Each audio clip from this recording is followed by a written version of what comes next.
အားလုံးပဲမင်္ဂလာပါခင်ဗျာကျွန်တော်နာမည်ကတော့မေထုပြဖြစ်ပါရဲ့ခင်ဗျာ BUC ရတငယ်ချင်းတွေကတော့ Chris လို့ပဲခေါ်ကြပါရဲ့ခင်ဗျာကျွန်တော်ကအခုမှဆိုရင်ဖြင့် International Foundation Program Level 3မှာတက်ရောက်နေတဲ့အကြောင်းသားဖြစ်ပါရဲ့ခင်ဗျာကျွန်တော်ကတော့ BUC ကိုမ join ခင်မှာတော့ GED ဖြင့်အထက်တန်းအောင်မြင်ပြီးဆုံးခဲ့ပါရဲ့ခင်ဗျာကျွန်တော် GED ပြီးရဲ့အခါမှာတက္ကသိုလ်တွေကိုရွေးချယ်တဲ့အခါစဉ်းစားစရာဖြစ်ခဲ့ပါတယ်ဒါပေမဲ့ကျွန်တော်က social media ကနေတဆင့် British United College ရဲ့ Uni မတက်ခင်မှာလိုအပ်တဲ့ skill တွေကိုတေချာလေးလေ့ကျင့်သင်ကြားပေးရင် International Foundation Program ကိုသိရှိခဲ့ပါရဲ့ခင်ဗျာဒါကြောင့်မလို့စိတ်ဝင်စားတဲ့ BUC ကို join ဖြစ်ခဲ့ရဖြစ်ပါရဲ့ခင်ဗျာဟုတ်ကဲ့ကျွန်တော်တို့အခု International Foundation Program မှာဆိုရင်ဖြင့်အဓိကအားဖြင့် subject လေးခုသင်ကြားပေးပါရဲ့ခင်ဗျာဒီ subject တွေကတော့International Business, IT,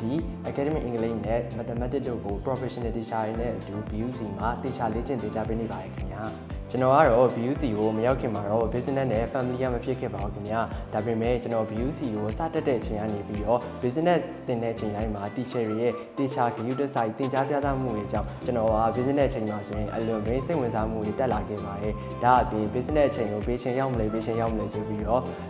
ညှော်လင့်နေခဲ့ရပါလေသင်ရတာအရင်ပျော်ဖို့ကောင်းတော့ပါကျွန်တော်အနေနဲ့အကြိုက်ဆုံးဘာသာရဲ့တစ်ခုကိုရွေးပါလို့ပြောမယ်ဆိုရင်လေ business ကိုရွေးချင်ပါတယ်ခင်ဗျာဒါအပြင်အကြောင်းပါဆိုလဲ teacher တွေကအကြောင်းသားတွေနဲ့အတူ close ဖြစ်စွာသင်ကြားပေးပါရခင်ဗျာ teacher တွေအပြင် senior ကိုမတွေကလည်းမသိရစားရဲဆိုလဲရှင်းပြပါတယ်အထူးသဖြင့်ကျွန်တော်တို့ academic English သင်ကြားတဲ့အချိန်မှာဆိုရင် foreign teacher နဲ့စပြီးသင်ကြားရဖြစ်တဲ့အတွက်စာမလိုက်နိုင်မှာသူပြောတာနားမလည်မှာရောစိုးရိမ်မှုဖြစ်ခဲ့ပါတယ်ဒါပေမဲ့တဖြည်းဖြည်း teacher လေးလိုက်လုပ်တဲ့အချိန်မှာတော့ကျွန်တော်တို့ရဲ့ English စာစကားတွေတိုးတက်လာရင် improve ဖြစ်လာရင်လို့ခံစားရပါတယ်ခင်ဗျာဟုတ်ကဲ့ကျွန်တော်တို့ GED IGCSE ကြီးတွဲကျောင်းသားတော်တော်များများကကျွန်တော်တို့တက္ကသိုလ်တက်တဲ့အခါမှာစာလိုက်နိုင်ပါမလား assignment တွေလိုက်လုပ်နိုင်ပါမလားဆိုပြီးတော့စိုးရိမ်ကြပါတယ်ကျွန်တော်အနေနဲ့လည်း GED ပြီးတော့ဆိုရင်ငါတက္ကသိုလ်တက်တဲ့အခါကျရင်စာလိုက်လုပ်နိုင်ပါမလားဆိုပြီးစိုးရိမ်နေပါတယ်ဒါပေမဲ့ကျွန်တော်အခု BUC ရဲ့ International Foundation Program လေးကို join လိုက်တဲ့အချိန်မှာကျွန်တော်စိုးရိမ်တာတွေတော်တော်ပျောက်သွားခဲ့ပါတယ်ဘာကြောင့်လဲဆိုတော့ကျွန်တော်တို့ BUC မှာဆိုရင်ဖြင့် academic writing skill တွေ research skill တွေ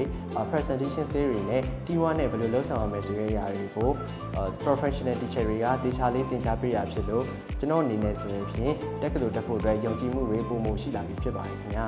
BUC မှာတက်ရောက်နေစဉ်ကျွန်တော်အနေနဲ့အမှတ်တရများစွာရှိခဲ့ပါတယ်ဒီအမှတ်တရတွေထဲမှာအမှတ်တရအဖြစ်ဆုံးနဲ့ကျွန်တော်ခဏခဏသတိရတဲ့ event လေးရှိပါတယ်ဒါကတော့ကျွန်တော်ပထမဦးဆုံးကျောင်းသားတက်တဲ့နေ့မှာပဲ BUC ရဲ့သူများကျောင်းတွေနဲ့မတူပဲထူးထူးခြားခြားပြုလုပ်ပေးတဲ့လာတိုင်း mini party တွေလုပ်တဲ့ birthday party ပေါ့လေအဲ့မှာဆိုရင် senior အကိုမတွေနဲ့ join ခဲ့ရတဲ့အဖြစ်အပျက်လေးပဲဖြစ်ပါတယ်အဲ့နေရာဆိုရင်ဖြင့်ကျွန်တော်လုံးဝမေးနိုင်မှာမဟုတ်ပါဘူးဘာလို့လဲဆိုတော့ကျွန်တော်ရဲ့ first day of uni လည်းဖြစ်တယ်ဒါအပြင် senior အကိုမတွေနဲ့မြွေမြွေတွေ့တွေ့နဲ့ welcome လုပ်ခဲ့တဲ့နေ့လေးလည်းဖြစ်လို့ကျွန်တော်အများကြီးအမှတ်ရနေပါပါကျွန်တော်အနေနဲ့ International Foundation Program ပြီးသွားတဲ့နောက်မှာတော့ဆက်လက်သင်ယူဖို့အစီအစဉ်တွေရှိပါတယ်ခင်ဗျာ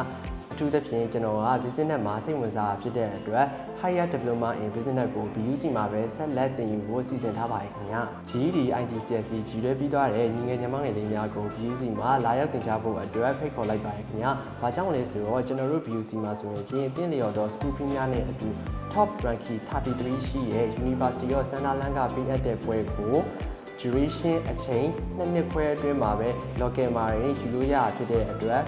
ကျွန်တော်အနေနဲ့ညီငယ်ညီမငယ်လေးများကိုလာရောက်တက်ဖို့အတွက်ဖိတ်ခေါ်ချင်ပါတယ်။အကယ်၍ကိုကနိုင်ငံရဲ့ချမ်းမှာ Starry Approach လုပ်ချင်တဲ့ညီငယ်ညီမငယ်လေးတွေအတွက်ကျွန်တော်တို့ BUC မှာဆိုရင်လည်းတေချာလေးဆောင်ရွက်ပေးနေတဲ့ service team တွေရှိပါတယ်။ဒါကတော့ကျွန်တော်တို့ BUC ရဲ့ BUC Education Service ပဲဖြစ်ပါတယ်ခင်ဗျာ။အခုကျွန်တော်အနေနဲ့အမှားစကားလေးလက်ဆောင်ပါရမယ်ဆိုရင်ကျူးစားနေတဲ့ညီငယ်ညီမငယ်လေးများရဲ့တောက်ပတဲ့အနာဂတ်ပညာရေးလမ်းကြောင်းကို BUC နဲ့အတူရှောက်လန်းဖို့ဖိတ်ခေါ်လိုက်ပါတယ်ခင်ဗျာ။